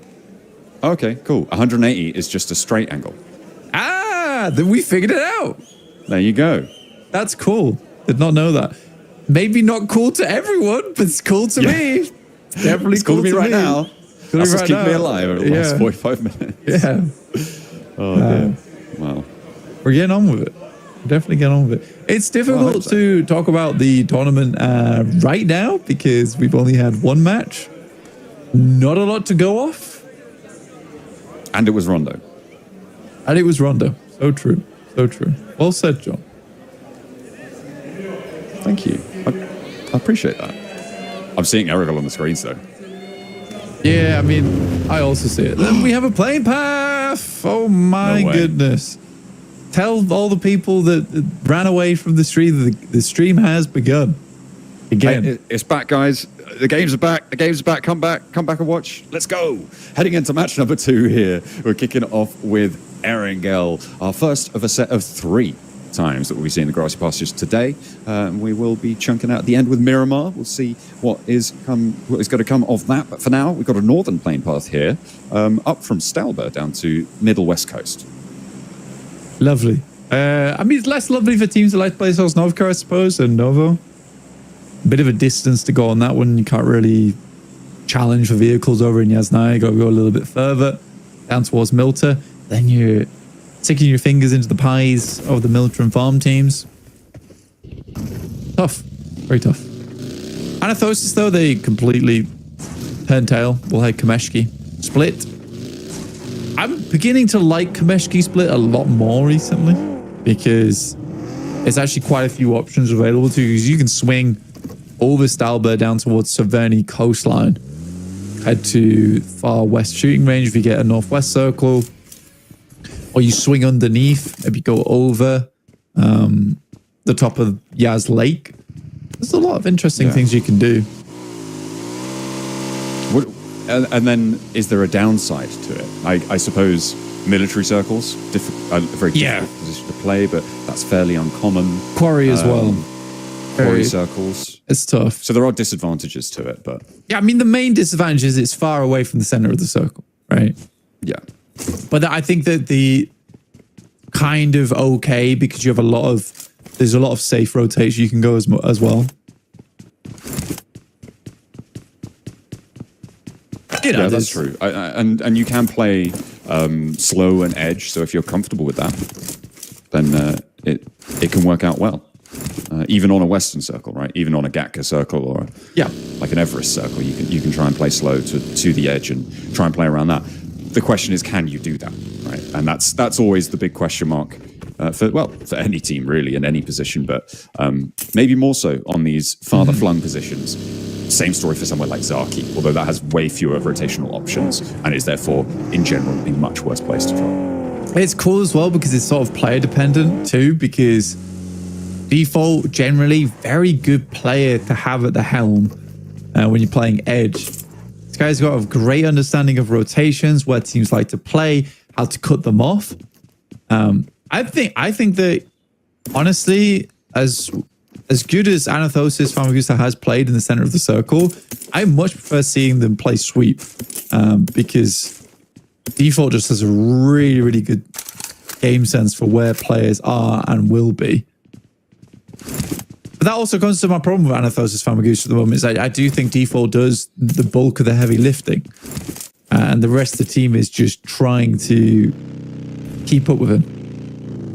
Bit of a Z-Wolf situation, really. In the obviously his previous roster. Yeah, I suppose so. This one, Famagusta. I mean, Wagner Zada's on the roster. I haven't really seen him though. For the team, and it's and sometimes we've seen him do a little bit, but yeah, I think you're definitely on the money with Default being the standout for the team. We'll see if he sticks around with that roster into the next seasons, because at the moment it feels like they may be looking to build a roster around him, right? So either I imagine that potentially Default would either move or they move the players around him, which could be quite interesting to keep track of, either after this tournament or after their season finishes, depending on if they qualify, which is very much still possible. I think sometimes you actually need a team like that to enable someone like Default to work. Like you need to trust that he's going to be making the plays. I think the difficulty with that is that if he goes down, then yeah, the team does fall apart somewhat. Falcons in Pachinki, not hindered by any other squad here, which is nice for them at the beginning. Also on the plane path, really easy for them to get down to. I think a lot of teams will need to consider the fact that if they were able to get looted nice and early, likely you want to start making your way up towards a central position. It's funny to me that we're getting teams leaving Rozhok, right, this early. No one's really committed to it just yet. I feel like Rozhok's a very good position to take in this circle. This is where I personally think that, you know, you can actually play Rozhok for quite some time going forward on a circle like this. You can always swing off towards that northwest side. You know a lot of teams are going to be backlogged down towards the southeast because they're looting late because of the playing path. Yeah, I'll be curious to see where people go. Because again, I just don't really think Rozhok's really locked down right now. I mean, Ulf's in that area. That is true.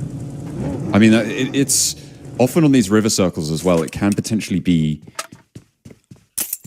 I mean, it's a bit of a gamble, right? And the circle at the moment is slightly more north than south, but in terms of the actual landmass, it's a bit difficult. I feel like at the moment it's slightly more north, but then the lake takes up a big portion of it, and so it's at the moment I think a 50-50 for which side of the river to go. So playing that north side of Rozhok, playing that warehouse, that 3-story that sits overlooking the river. And then a split maybe off to one of the buildings, either west or to the east. You're right, it can be very, very powerful, but you can get locked in. If you need to move north, you need to have those paths available, which is why you have that flex out. We've seen as well that bridges around this area be really, really important on these riverside circles. Very often we'll see teams that have to go there early as a duo or something like that. If they're able to hold on, they get very, very late into the game and potentially rack up to third place, second place on it, which is obviously very, very useful. Yeah, not too much happening right now. Most teams just making their way in. And a lot of those teams to drop down towards the south side. Got a much longer rotate to make. TMB getting shot out by Pmsl off in the distance. They're actually going to be locking them down slightly. I think Pmsl would like to get some more shots on this. And they have a pincer as well. You see their teammates far away trying to assist. Lost. 12492. Smoke's going down. Adrenaline shot being invested. Interesting. That looks like that was the only stim available, though, to him. You can see a bit bare in the cupboards there for Auron. It's only the one first aid kit, only 2 nades. Luckily, he's got a bit of ammo in the back pocket, but really not much more than that. Maybe he's just the cart horse for the ammo pack for the rest of the teams. But still, we'll see if that's going to come back to bite them. In general, as well as being able to pick up, you can remember that you are. Whoa! Try that again. That you will be able to pick up first aid kits from anyone that you take down in the end. Sorry, do you ever have a dream? I'm back. Oh, you thought you could? And then when you you can do anything, yeah. Once or twice. Yeah. Reckon Curry making a bit of an interesting decision here over the bridge. Go for a 2-1-1 split.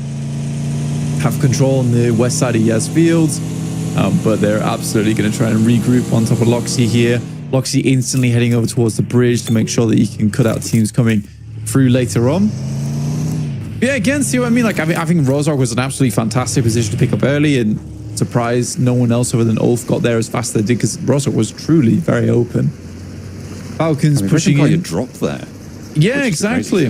I think Regnum Kyrios kind of setting themselves up, but I don't think you really need to lose that early. I think you can play like maybe a 2-2 over towards the bridge as well, and then you have some control. Play 3-story warehouse. I don't know. Interesting. I think well, what in circles sort of on this northeast side, generally Regnum Kyrios have moved over to the West Yaz Bridge and tried to cross early, get control of the compounds to the west there. So maybe they were sort of just trying to position to do that. And well, now they're kind of back over towards Rozhok, but the Falcons have joined them on the south hill. You've also still got Ulf on the west side. North of the river is still slightly more of the landmass that is in this next circle blank, but it is still definitely undecided as to which side of the river it will be going. It looks like S2G favor the north edge, though. as they are going to move over. We did have First Blood coming on through, and that went over to Kara as they take one of the Falcons down. Yeah, so I do sort of understand why Regnum Carrier makes that play, because the wheel change in from default. Halfway, Kamikaze straight into the welcoming arms. Luckily, he's not down just yet, and default cannot pull the trigger on the shotgun quick enough. So they might be able to get Kamikaze up. It's going to be difficult, but good shots will make it happen. Yeah, I think they're good to be able to make this one on the crossing. They can invest a smoke or two here. It's worth it to get Kamikaze back up. Of course, no recall beacons. So used to seeing back over on Rondo. Ooh, actually, this might make it a little bit harder. Ragnazada and Spike now, the duo remaining, but lost on the back flank. Could be pivotal here. 3 players for Papua Supermassive, but they are all caught along this line on the rocks. I'm looking at other teams, and nobody's going to be moving out this way. As it stands, this is right on the edge of the circle, so it's a full mano-a-mano fight right now. Nade over the top, Nico looking to put pressure forwards, backs him off the angle. Wagner's tentative on the peaks here, but steps up and finds the backline onto Trombi. Spike handling business on the back as well, and lost falls. Papua Supermassive getting taken down by a duo on the rocks, but it's just Spike now remaining. How much longer can Papua Supermassive survive? Oh, it's almost 2v4 there. One player down, not down on that just yet in Magnazada, and Spike could make his way over.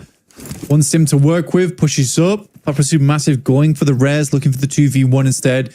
It's the high probability play that you go for. Trombi will have to immediately hit a first aid though. So will just move away from Rozok, and because Regnum Carrier are already on that eastern side, they know the bridge is clean. They're going to send up over towards the northeast. Tough circle though, a lot of landmass here, especially over on that northeast side. Kind of unplayable. You don't really want to play around there. Sure, you can go into that region of the map, but it's going to be, you know, you can be flat to the ground, snaking around, most you can do. Get to a full 3-man. It's not ideal, but they do get out of this. Looking at the map now, you can see those compounds to the north of that river. Regnum Carrier managing to get into a really solid position there. They moved nice and early on the north shift into an uncontested location. To their west at Jetgo. And they too should be fairly solid for the time being. This northwest side though, a lot more treacherous. Fenerbahce, S2G, Brat as well in the area. Bashik just moving down from the north side. And then closer to the center, it looks like Asgard and Xslay going to fight for the privilege of trying to fight Jetgo up on their high ground position. Asgard, Xslay, close to one another. Nior on the corner. Takes the tag from that, but TMB gets up towards the picture. But realize now why Asgard had not been peeking out. You have other teams in the region. Nice shots. No steel toe caps will block those bullets. Man, Sefkan's just finding freebies. He's getting loads done. Look at it, 2 points already. What a unit.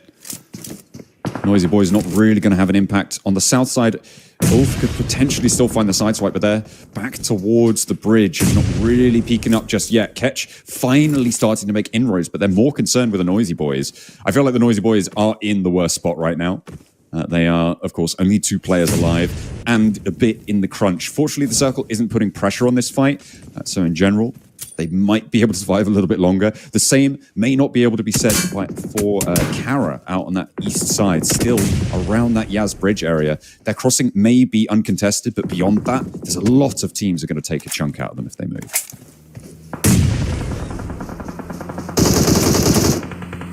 I think Besiktas get another clean game off the back of this one. Falcons finding shots over towards Kara. Ulf getting involved as well. A lot of damage being done around the map. And again, Sefkan is just having a very chill time with it here, with Xslay who've cornered themselves. In comes another nade. I think it bounces on the outside though, which is pretty bad from Mars. Jetgo looking to try and clamp this one down. Symphony lines up a shot as well. Remember, they're just in the oversight completely of Jetgo on this eastern edge, and it's such a hard building to move around when you have that control from the position up on high. Right now, unfortunately, it looks like Asgard will be able to pull their players back up. Last players, 2 players alive now for Papra Supermassive on this northeast side. They managed to get off those rocks, along with Anothosis Famagusted, who are still just on the 1 player, so both of them disengaged. Looks like they're going to run parallel. Jetgo moving back up, moving back into position on their compound. It looks like they don't want to get too much more involved here. They've done a bit. They're going to keep people at arm's distance. It's a gigantic fight going on right now. Down towards that south side jump. So many teams here. TMB, Ulf, Jetgo, Xlay. You're right earlier about Random Kari as well, finding themselves a nice compound to work with. They had a lot of information from earlier as well, which made that push all the easier for them. Papra Supermassive managed to push further into the circle with 2 players. They get 4 elims from earlier as well. So holding the angle as Asgard looking to keep these nades rolling in, but they just can't find it through. Finally, Mars is able to land the nade, and boom, go Xlay. They are out now, our first team to be eliminated. And that's 4 points for Asgard on those eliminations so far. A really nice little conversion on their previous match as well. You see they're now up in 4th place because of that. And that will continue to push up as time goes on, I'm sure. But they are still under the watchful eyes of Jetgo. However, they do have a little bit more flexibility. They have that western outward path that they can then try and sweep on the edge. If IWNRX fight on that western edge, they could potentially third party. Kara moving across that east side bridge, have had a real tough time of it. You can see their last player is still putting up a fight. Ulf with 2. Looking to try and control around this Harry Potter tower, the wizard tower there. And Ulf often at distance had Ketch. Oh my still. God. The DBS bites through the smoke, and Ketch now the last to stand for them. CEO, doesn't know where he is. As IWNRX do start to pull the triggers, we hop over to complete.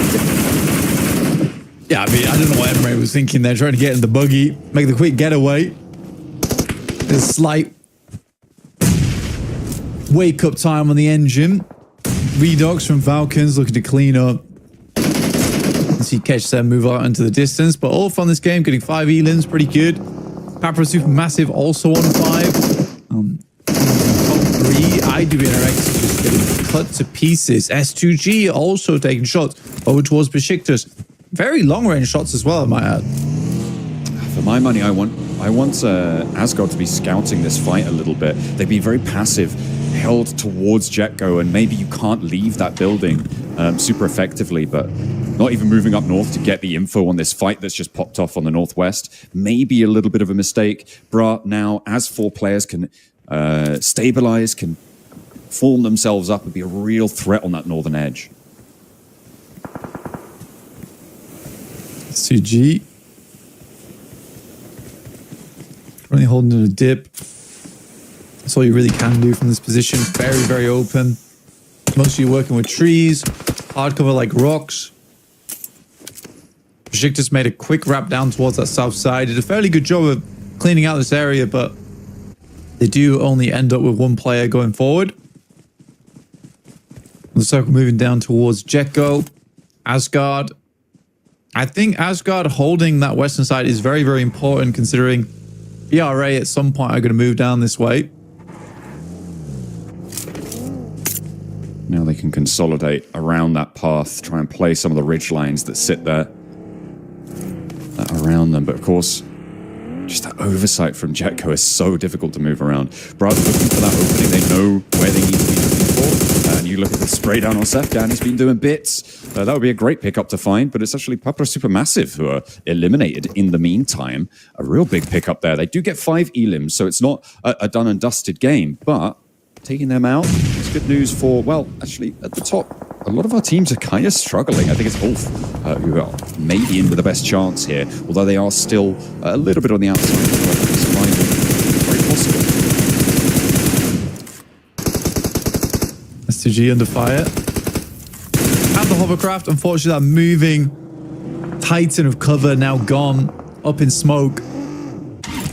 Storm's able to find the shot over towards them. I think S2G was a little bit slow on that rotate down, and BRA was just identifying weakened points of the map where they could put pressure on. Storm's going to crash it in. Good shot from Solkay, but how long? Kelsey goes for the big spray.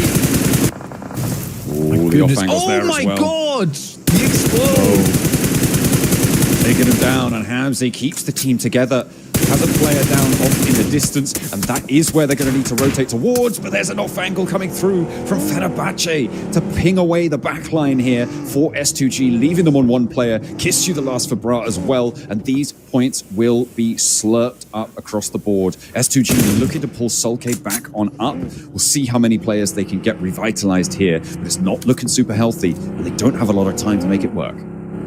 It is crazy how open this map is. You can barely take any fight without someone immediately trying to capitalize off the back of it. Honestly, that was the best play I've seen from Sulcade this entire tournament.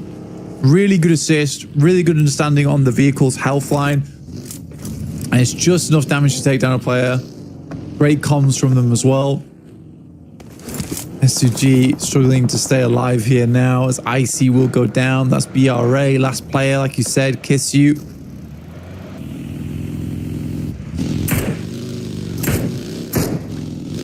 Now sit with 10 teams remaining.